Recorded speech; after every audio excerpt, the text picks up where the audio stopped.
तो भाई हम जैसे छोटे क्रिएटरों का वीडियो यार आप लोग तो सब्सक्राइब और लाइक देना तो बहुत दूर की बात है।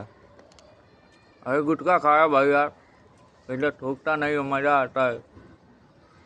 तो यह कह रहा था कि हम जैसे छोटे क्रिएटर को पूछने वाला यहाँ कोई नहीं है।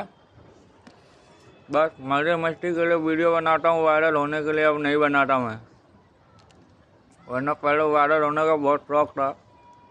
अब मैं तो बात ही कर लेता हूँ इधर उधर वीडियो बना कर, क्योंकि बात करने वाला भी कोई नहीं है हमारे पास, कोई नहीं। अकेला हूँ बस, मैं तो बहन का लोड़ा किसी से कोई लेना देना नहीं हूँ। कमाओ खाओ ऐश करो।